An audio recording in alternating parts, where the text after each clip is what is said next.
Depuis la dernière capsule, lorsqu'on fait référence à ces icônes qui sont ici, là, on parle des options globales. Pourquoi est-ce qu'on parle d'options globales?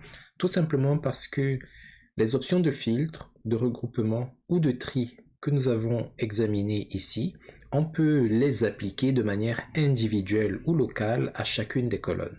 Donc si je viens par exemple ici sur la colonne titre, que je clique sur le chevron en regard de son nom, j'ai la possibilité de trier cette colonne-ci par ordre croissant ou par ordre décroissant. C'est la même chose que cliquer sur ce bouton trier-ci, sauf que quand je cliquais sur le bouton trier, lui me proposait tous les champs disponibles et je pouvais donc à la volée comme ça choisir le champ ainsi que l'ordre de tri, soit croissant soit décroissant. Ici, les options que je vais activer ne vont affecter ou alors ne vont être relatifs qu'à la colonne ici en question.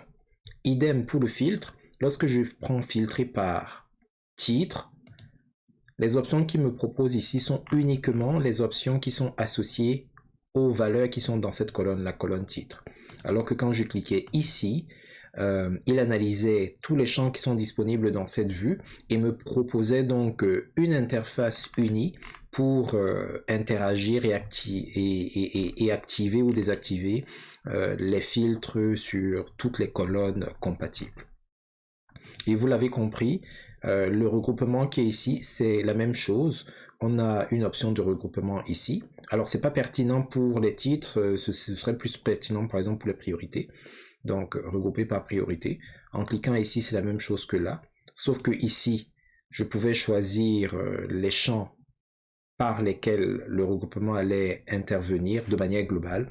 Tandis qu'ici, là, je sais que le regroupement sera uniquement relatif, par exemple à la colonne priorité.